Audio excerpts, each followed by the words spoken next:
Elly says Jethro says Pearl sent us a letter. A litter of what? Did you hear what? No, but I bet you it's kittens. Probably kittens. Pearl's always trying to give away kittens. Oh, there y'all are. Where's the kittens, Jethro? What kitten? Didn't your ma send us some kittens? Just a minute. Nope, just a letter. Jethro, how could you think that kittens would... Well, come on, sit down. Let's hear what Pearl's got to say.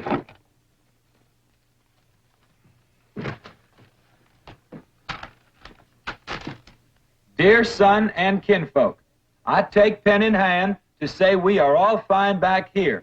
How are you all out there? Just fine, Pearl. That's right. Jethro, I hope you are making good marks in school out there. Ma thinks I'm going to school. Are you in the 5th grade like you would be here? Doggy, Jethro, I clean forgot about putting you in school. We're going to have to get you started today. Can I go too? Well, now, I think Miss Hathaway's got plans to put you in some girls' school. Can I go too? Jethro, I just said it was a girls' school. That's why I want to go. I like girls. I don't. Let's get finished with the letter. After that, we'll take care of school. Your sister, Jethrine, had a narrow escape.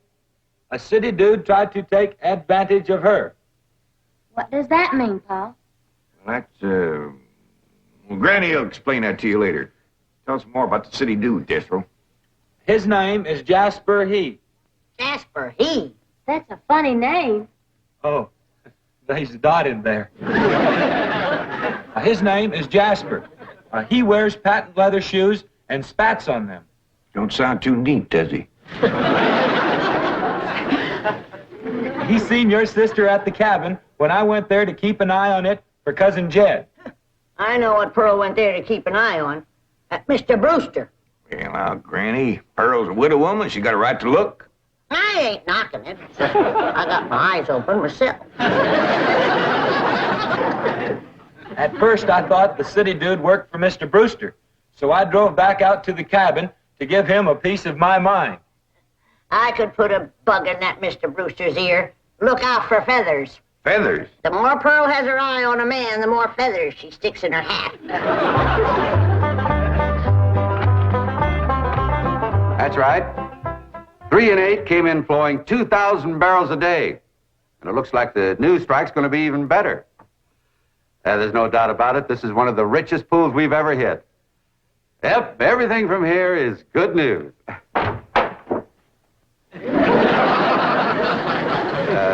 Well, not everything. I'll call you back.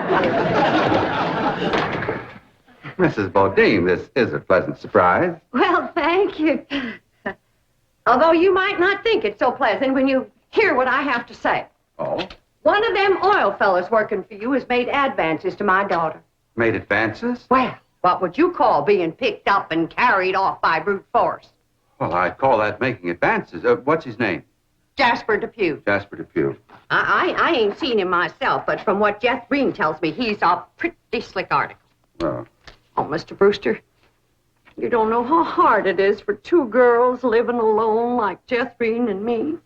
You see, my son Jethro's in California with Cousin Jed, leaving us no man to protect us. I'm a widow woman, you know. I guess wherever you have 2 unattached girls living alone, there's bound to be trouble. Especially when the girls are the kind that men call lookers. Did you say his name is Depew? Jasper Depew. Calls himself Jazzbo. Oh, Jethro says he's a flashy dresser and a fancy talker and drives a sporty car. Regular big city dude. I guess Jethro's kind of like me when it comes to tall, handsome city fellas. I'm just putty in their hands. Nope, no one by that name working for OK Oil. You mind if I look? Oh, well, no, go right ahead. I'm bound and determined to find the rascal that trifled with the affections of my sweet, innocent, helpless baby girl. Ma! Jethro, I thought I told you to stay in the buggy. I seen Jasper Depew coming. Here? Yes'm. Oh, well, thank goodness we got Mr. Brewster to protect us. Oh, there he is. Mr. Brewster throwed his arms around me and helped me in his strong embrace. What's an embrace, Paul? Well, that's when folks kind of twine their arms around one another. You mean like wrestling? It's sort of like wrestling, except they ain't mad. It's like wrestling for fun. I reckon you could say that. Go on, Jethro. Then we heard a knock on the door, and we knowed it was Jasper He. Better look for that dot again. Oh, yeah. We knowed it was Jasper. He was there to get Jethrine. Her beauty had set his heart to burning with flaming desire. What's flaming desire, Paul? Well, Granny will explain that to you later. Well, I'll try. You're sure counting a heap on my memory.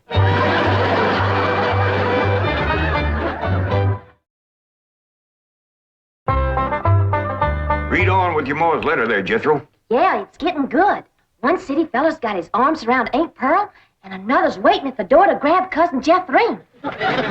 My only thought was to save my daughter, so I tore loose from Mr. Brewster's embrace. I saw Jethrine heading for the door, so I quick throwed myself betwixt my child and danger. Sweet innocent Jethrine, not knowing better, let that rascal in. He went right to sweet-talking in a voice smoother than fresh churned butter. Hello again, you great, big, beautiful lump of sugar. I brought you something all the way from Eureka Springs. Genuine orchids growed in a hothouse. And this lovely young girl must be your sister? I'm her ma. No. Yeah. Well, for Jethrine's beautiful mother, a little gift of genuine French imported perfume all the way from Paris, France. Oh, you had my order. Oh, my goodness. Genuine Paris, France perfume. Look at that French writing on there. That says, "Ah, d'amour." That means, oh, love. Ain't he a sport, Ma? And for Jethrine's handsome father, a genuine cigarette case, silver. Thank you, but I am not Jethrine's father. No, Mr. Brewster ain't my husband. He's just a friend. Well, any friend of Jethrine's beautiful mother is a friend of mine. It's from old Mexico and hammered out of solid silver by the Aztecs Indians hundreds of years ago. Well, that brings up an interesting question. Why would the Aztecs make cigarette cases when they had no cigarettes? That is an interesting question. I'll have to ask some of my Aztecs friends about that. Hey, Dom. Remember Ain't She Sweet? Well, I've read... Hey, what happened to your orchids? Nothing. I ate them already. You mean you ate all them expensive orchids? Ma, you should have spoke for one. They wasn't very filling. Ain't she sweet? From her head down to her feet. And that's a long way, but I ask you very confidentially, ain't that baby sweet? Ain't she large? But she gives me such a charge. I ask you very confidentially, ain't that baby large? She stretches out in all directions. I'm here to shout, Lordy, that's perfection.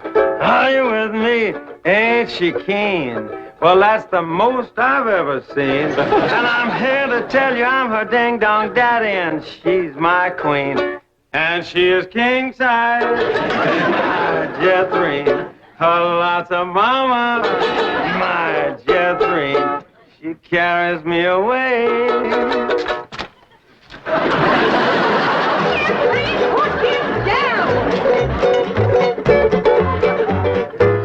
So your sister Jethrine has got herself a steady fella now.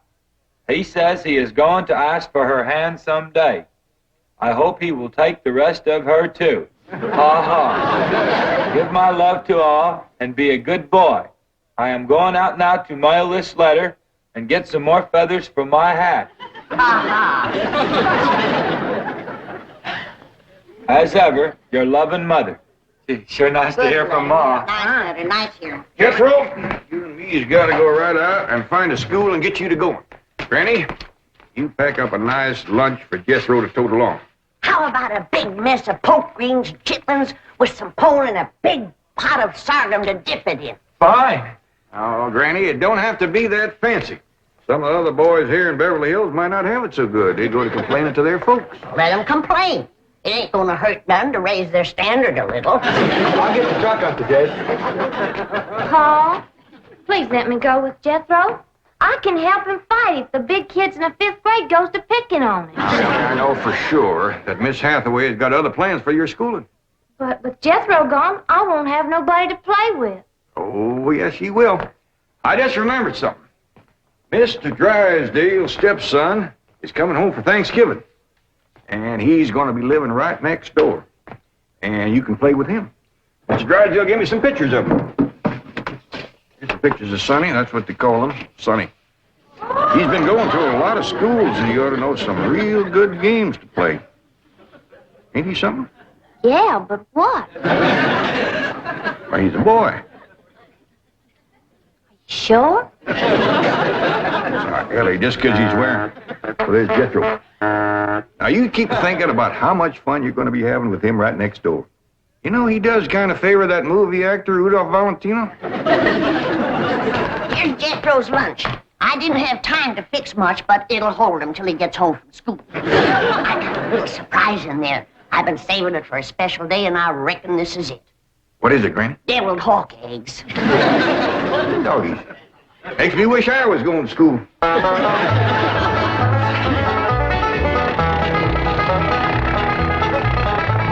School, all right. Millicent, Schuyler, and Potts. I reckon them 3 is the teachers. 3 teachers. Must be awful big school. I'll say.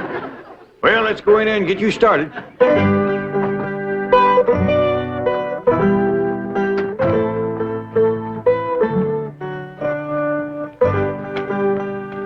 There you are.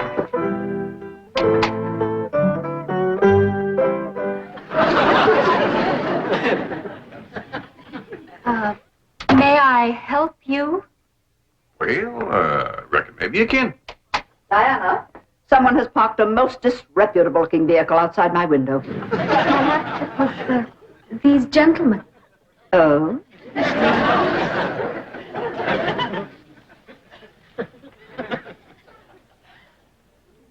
Yes?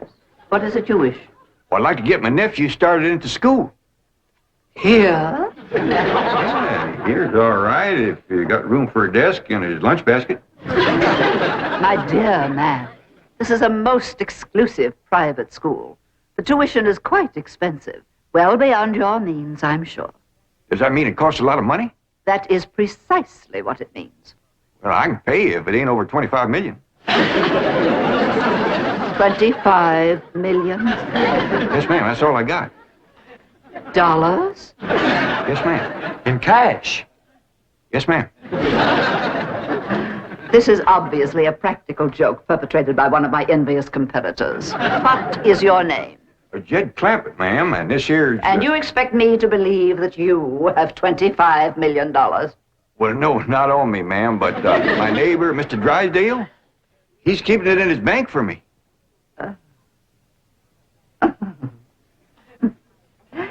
Get me Melbourne Drysdale at the Commerce Bank. You see, it just so happens that Mr. Drysdale holds the mortgage on this school, so we are very well acquainted. Hello. I'd like to speak to you. Now, if you wish to admit that this is a hoax and be on your way, we will forget the entire incident. Otherwise, you may be liable to some sort of action for invasion of private property and impersonating a millionaire. Mr. Drysdale is coming on the line now. Thank you. This is your last chance, Mr. Clampett. My next call will be to the police. Very well. Mr. Drysdale, Millicent Schuyler Potts here. Come in, come in, come in, come in. Thank you, ma'am. Diana, tea for these gentlemen. Croppett? Oh, no, ma'am, Clampett. Tea, Diana. Use the spode tea set. Well, sit down, sit down, sit down, sit down. Just the 2 of us. Elly, Mae, and Granny didn't come. Yes, well, do make yourselves comfortable. Mr. Drysdale's exact words to me were, Oh, well, never mind his exact words. Apparently he values your friendship greatly, and Mr. Drysdale is a very important mortgage. Ma'am. Now then, shall we talk about your youngster who's entering our 5th grade? What is his name? Jethro Bodine. Bodine? Jethro. No, ma'am. Jethro Bodine. We always put the last name first. Now, male, of course. Yes, ma'am. Just got a letter this morning. Date of birth? December the 4th. Year? No, ma'am. Back home. We only been here a few weeks. Perhaps you should answer the questions for our vital statistics.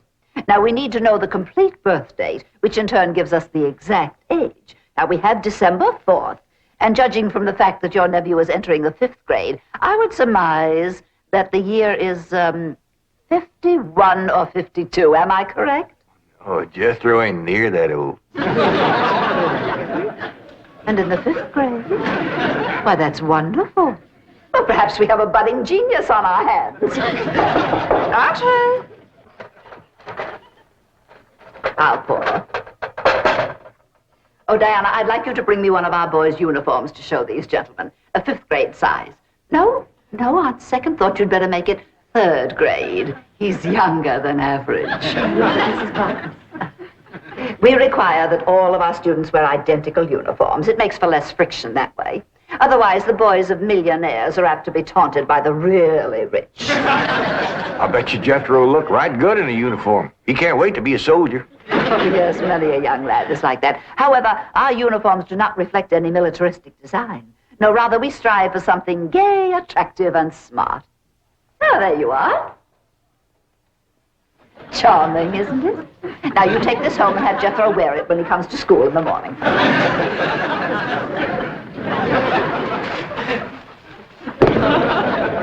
Wear this? Afraid Granny will have to make considerable changes in this before it'll fit Jethro. So tiny? Yeah. And in the 5th grade? Why, the boy must be a genius. Well, you may be very sure that we will bring him out. If he wears this, he'll bust out. Now then, how do you gentlemen like your tea? We don't know, ma'am. We ain't tasted it yet. Oh, you are the fun-loving one, aren't you? Yes, ma'am.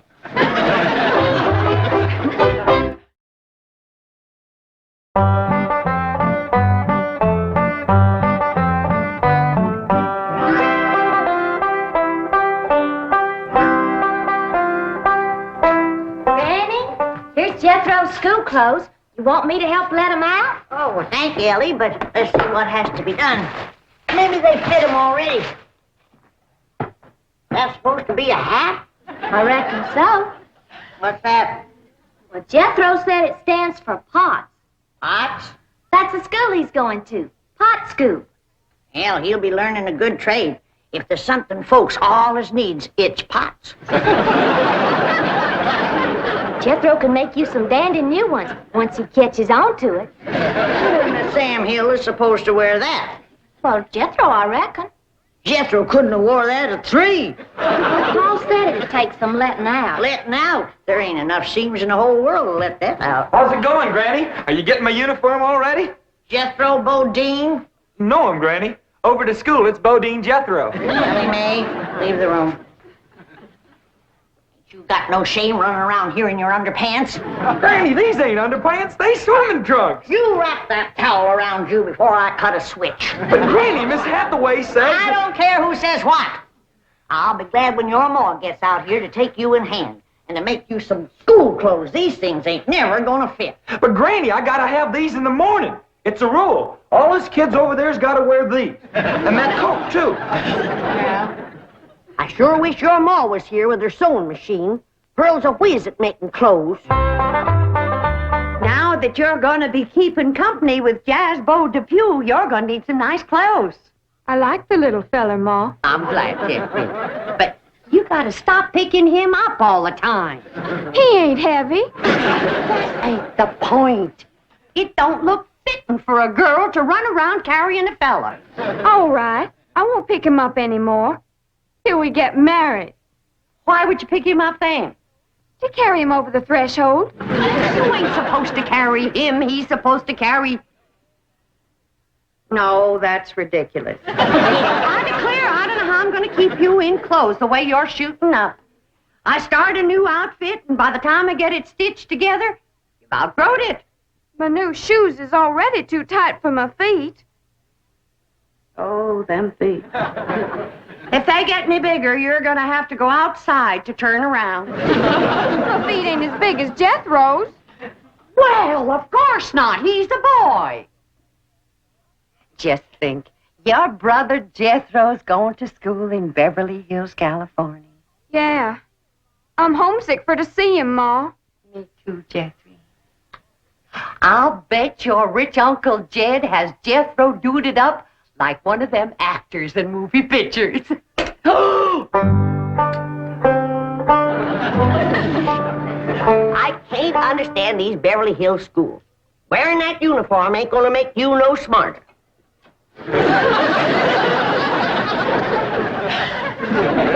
Miss Potts said I had to wear it this morning. She's the boss teacher.